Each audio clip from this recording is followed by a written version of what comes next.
Puspita ini diperkirakan nipu sampai 20 miliar. Jadi Ayu Puspita ini dia bukan pemain baru lah di industri WO. Dia sering ikut pameran, punya kerjasama sama gedung-gedung. Jadi gimana deh? Jadi gini tante, saya sebenarnya Loh, dari 20 miliaran yang masuk, saldo perusahaannya cuma 300.000. Berjualan itu kan bukan hanya untuk setahun 2 tahun, tapi kan kita bisa a long time gitu, bisa lama. Ya bagaimana caranya supaya customer percaya sama kita untuk memesan jasa dari kita. Sekarang yang akan kita selesaikan adalah bagaimana solusinya. Iya. Ya, ke depan bagaimana. Iya. Kalau kita melihat peristiwanya sekarang ini, memang kondisi ekonomi belum baik-baik saja. Iya. Yang ditawarkan dengan harga rendah, pasti dia akan ambil. Itu masyarakat kita. Masyarakat kita itu masih seperti itu. Tidak mengutamakan kualitas, tapi harga dulu. Tapi juga kita lihat dulu siapa Di belakangnya. di belakang itu harus juga kita sama-sama bisa mengantisipasi bagaimana sih caranya. Satu, ya kan. Sekarang media sosial sudah begitu hebatnya. Iya. Siapa yang bisa mengalahin media sosial? Iya. Dia akan bisa lebih tertarik dengan media sosial. Yang kedua, pameran. Penyelenggara pameran juga harus selektif. Kenapa? Di dalam pameran pun mereka bisa memberikan harga yang murah. Siapa yang ditawarkan, otomatis akan milih yang lebih murah dengan kualitas spek yang sama misalnya. Pameran ini juga kita harus betul-betul bisa memberikan edukasi kepada penyelenggara pameran. Jangan asal menerima dan mendapatkan uang yang banyak sehingga mereka bisa membuka siapa saja ikut pameran. Yang terjadi kan itu. Benar Pak. Kalau punya uang bisa ikut pameran, bisa ngambil berapa stand jadi satu, Iya. menjadi sekian banyak yang dia bisa jual. Betul. Itu yang menjadi penyebab kita. Ketiga, dia pada saat penyelenggaraan pertama itu bagus, penyelenggaraan kedua bagus, ketiga juga begitu. Siapa yang melihat itu dan mereka kan datang langsung kepada kegiatan itu. Mereka membuka test food misalnya. Datanglah ke tempat saya, nanti saya akan menjalankan kegiatan pernikahan pada tanggal sekian. Mereka datang dengan test food, coba Penampilan semua. yang Sementara test food itu bisa beli di mana saja, bukan Jadi produknya. dapat sendiri. Bisa beli di mana aja yang enak kita kumpulkan menjadi satu sehingga orang itu akan tertarik. Oh iya, enak, harga murah. Siapa yang nggak tertarik? Disitulah jebakan yang memang itu harus kita antisipasi. Solusi yang terakhir untuk bisa bagaimana kualitas bagus harus menjadi anggota PPJI. Karena biar tahu. Yang sudah menjadi anggota PPJI pasti akan terkontrol oleh ketuanya. Gedungnya harus menerima rekanan itu sebagai anggota. Kalau tidak menjadi anggota PPJI ya sudah. Jangan melihat bahwa itu mendapatkan uang yang banyak saja. Wah, asal masuk, asal uang terima dan akhirnya menjadi sesuatu yang sekarang ini. Tapi kalau semua gedung itu diwajibkan untuk menerima vendor atau rekanan mitra kerjanya itu harus melalui asosiasi.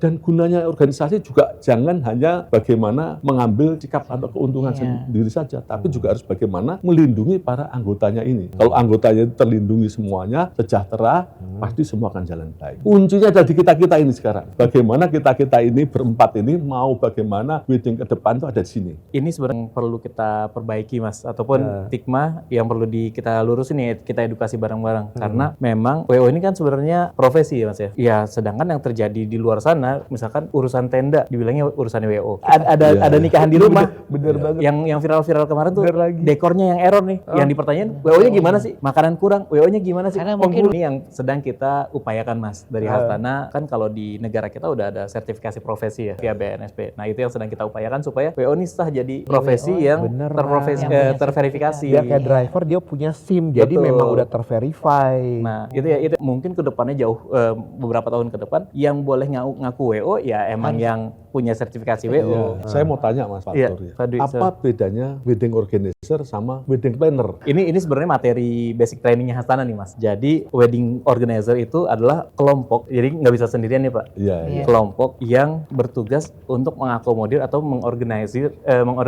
pelaksanaan acara di hari H, acara pernikahan di hari H. Wedding planner dia akan kerja jauh hari sebelumnya, bisa jadi berapa bulan sebelumnya atau bahkan setahun 2 tahun sebelumnya merencanakan. Nah, sedangkan wedding service itu yang semuanya ada di dalam. Perlu kita lurus. Kenapa WO jadi sasaran? Karena WO itu sebenarnya nggak bisa WO hari H doang Mas. WO itu harus hadir beberapa hari sebelumnya sekurang-kurangnya. Jangan sampai WO itu datang hari H nggak dapat briefing apa-apa, ditanyain, Mas tamunya berapa? Nggak tahu. Mas ini cateringnya berapa porsi? Nggak tahu. Emang harus WO itu harus terinform. Nah, itu yang kami upayakan di sana. Kita punya standarisasi kerja bahwasanya supaya WO itu kerjanya punya standar yang benar. Sekarang planner dan organizer, as long as dia profesional itu no issue sebenarnya Pak. Nah yang jadi persoalan adalah ketika ada vendor-vendor yang bukan pakemnya wedding organizer mengklaim dirinya sebagai wedding organizer. Nah makanya kita menekankan bagaimana caranya supaya kita punya standarisasi yang bagus. Nah di Hasana itu yang sedang kita godok dan masih dalam proses supaya kedepannya para WO melalui Hasana bisa dapat sertifikasi profesi.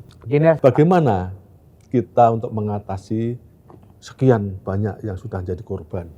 Terus bagaimana gedung-gedung yang sudah menjadi juga korban? Kita mesti harus jalan keluarnya bagaimana?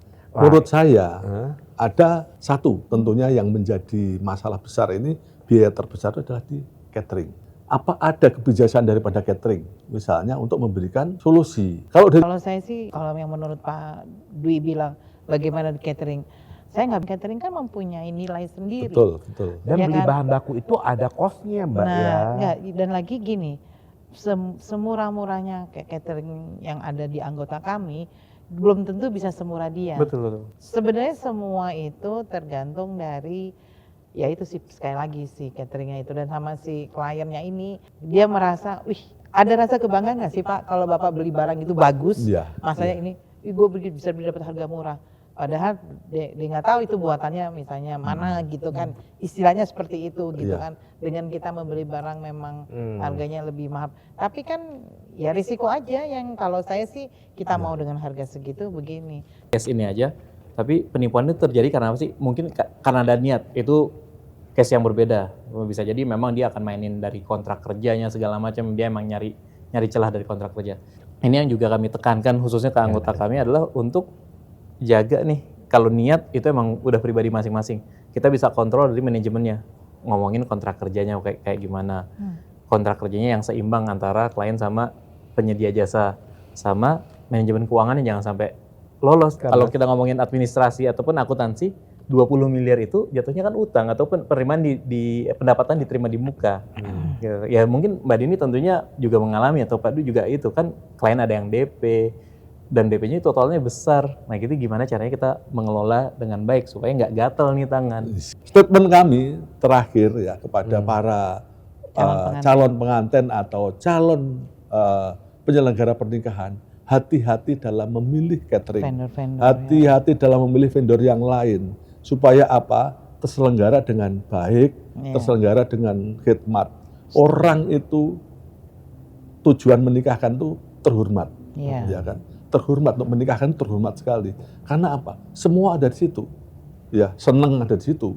Kalau mau menikahkan tuh senang banget ya, karena mau menikahkan. Yang kedua, ada kebanggaan tadi. Bangga. Kita mau menikah itu mengundang orang besar kan. Kebanggaan di situ. Sedihnya apa? Kalau ditipu begini sedih. Ya kan?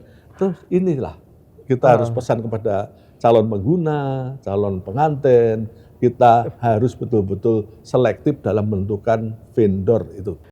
Teman-teman semuanya yang nonton untuk podcast ini, podcast yang pertama kita dengan teman-teman asosiasi, ada dari PPJI, ada dari SG Perindo, ada juga dari Hasana. Tujuan kita dari kasus ini semuanya adalah kita lebih wise dalam memilih vendor-vendor. Karena pernikahan itu sekali seumur hidup. Jadi jangan terpukau oleh harga murah atau promosi yang di luar nalar. Kita harus sediakan waktu kita lagi untuk mencek, memverifikasi vendor tersebut. Karena referensi dari teman yang udah pernah menggunakan vendor itu adalah promosi yang terbaik. Karena itu sudah punya bukti nyatanya. Kita tetap berjuang, harus lakukan yang terbaik. Ya pengalaman ini sangat mahal harganya. Untuk kalian di sana, all the best. Happy wedding. Terima kasih semuanya. Terima kasih.